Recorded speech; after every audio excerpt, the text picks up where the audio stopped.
हर हर महादेव नमस्ते मित्रों में दोस्तों।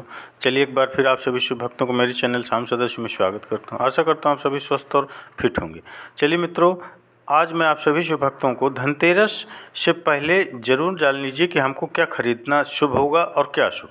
धनतेरस के दिन हमको क्या खरीदना लाभदायक होगा, शुभकारी होगा और क्या नहीं खरीदना चाहिए जिससे कोई खरीद ले वो अशुभ वस्तु। तो चलिए जान लेते हैं।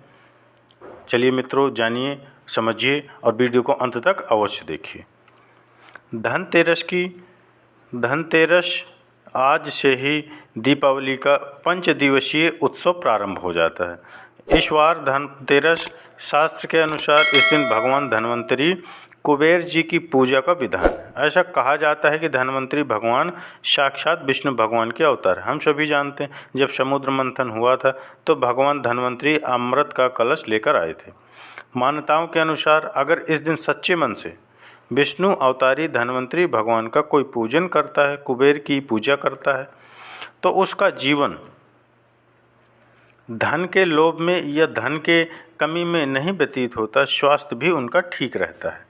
धनतेरस को धन त्रयोदशी भी कहा जाता है। इस दिन सोना चांदी बर्तन खरीदना बेहद शुभ माना जाता है। धनतेरस पर देवताओं के वैद्य माने जाने वाले भगवान धन्वंतरी माँ लक्ष्मी की पूजा की जाती है।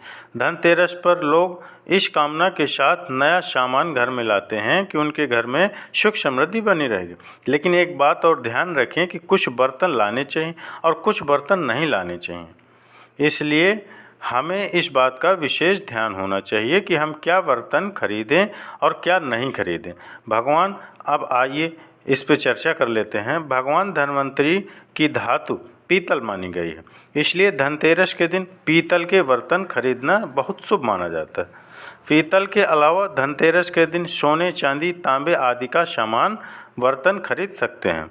इस दिन धातुओं की चीज़ें बहुत शुभ मानी जाती हैं। मान्यताओं के अनुसार धनतेरस के दिन यह चीज़ें घर में लाने से माँ लक्ष्मी और धन्वंतरी भगवान दोनों की कृपा सहज में उसे प्राप्त हो जाती है। इसके अलावा इस दिन झाड़ू भी खरीदनी शुभ मानी जाती है। हिंदू धर्म में झाड़ू, हम लोग कहते हैं कि जो बहरू है वो झाड़ू को भी माँ लक्ष्मी का रूप मानते हैं। माँ लक्ष्मी उसमें वास करते हैं। कई चीज़ आप जानते हैं कि झाड़ू किसी ऐसी चीज़ पर नहीं रखना चाहिए कि आप सबकी दृष्टि पड़े। इसको साइड में छुपा कर रखना चाहिए कि झाड़ू किसी को देना भी नहीं चाहिए, ये भी कहते हैं। झाड़ू को बड़ा संभाल कर रखना चाहिए, ये मान्यता है।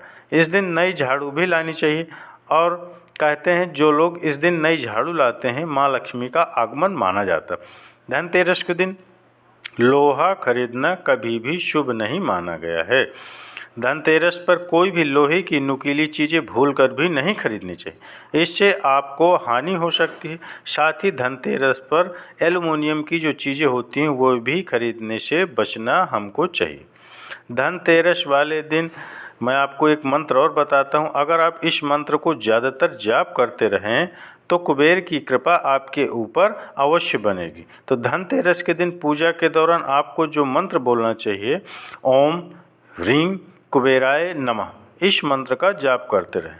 इस मंत्र से कुबेर जल्दी प्रसन्न हो जाएंगे, इसमें कोई भी संशय नहीं करना चाहिए। तो आपको कुबेर की पूजा भी अवश्य करनी चाहिए। आइए अब हम कुछ चीज़ें और बताते हैं जिससे कुबेर जो धनतेरस का त्यौहार है आपके लिए मंगलमय होगा, शुभ होगा। मैं आपको मुहूर्त भी बताऊंगा, लेकिन मुहूर्त थोड़ी देर में, पहले कुछ चीज़ें बता दें। कार्तिक मास के कृष्ण पक्ष की त्रयोदशी के दिन यम नाम से भी विशेष रूप से दीपदान करना चाहिए, अवश्य करना चाहिए, क्योंकि भगवान यमराज के नाम से भी हमको दीपदान अवश्य करना चाहिए।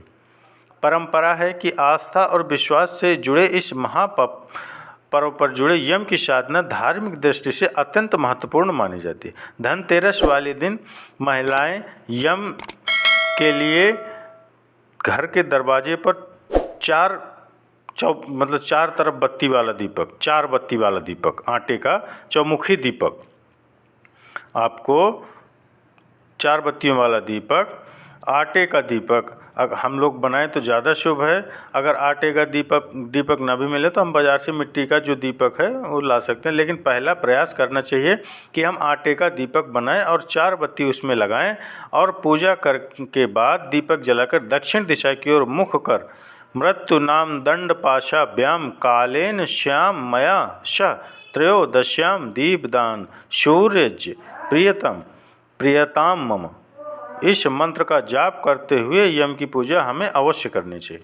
धनतेरस के दिन माँ लक्ष्मी के चरणों को घर में लाना बहुत शुभ माना जाता है। लक्ष्मी चरण इस दिन घर में लाना माँ लक्ष्मी का आह्वान माना जाता है।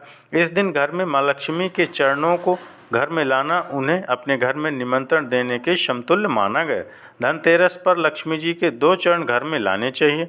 एक चरण मुख्य द्वार पर अंदर की तरफ आते हुए लगाने चाहिए और दूसरे चरण पूजा के स्थान में अंदर मंदिर में उसको विराजमान करना चाहिए। इससे ऐसा लगेगा जैसे माँ लक्ष्मी स्वयं चलकर आपके घर में पधार रही हैं। धनतेरस के पूजा का जो समय है वो ध्यान से सुन लें। आप लोग सभी पूजा तो सभी करते हैं, लेकिन शुभ मुहूर्त में पूजा करने से बहुत बड़ा फल मिलता है, तो हमें शुभ मुहूर्त में पूजा करना चाहिए। द्वादशी की धनतेरस की माँ लक्ष्मी की, कुबेर की, यम के नाम का दीपक जलाएं। इससे वैसे भी कार्तिक मास में दीपदान का बहुत महत्व है, तो ये आप अवश्य करें। तो चलिए मित्रों, माताओं, बहनों, धनतेरस की जो भी चीज़ें का आपको लाना है, क्या नहीं लाना है, उन चीज़ों के विषय में जानकारी मिली, मंत्र के विषय में जानकारी मिली। तो चलिए, अगर ये वीडियो अच्छा लगा हो तो उसके लिए एक लाइक और कमेंट्स में हर हर महादेव या श्री शिवाय नमस्तुभ्यं लिखना बिल्कुल मत भूलिएगा। मिलते हैं अगली वीडियो अगले उपाय में, तब तक के लिए हर हर महादेव, श्री शिवाय नमस्तुभ्यं दोस्तों।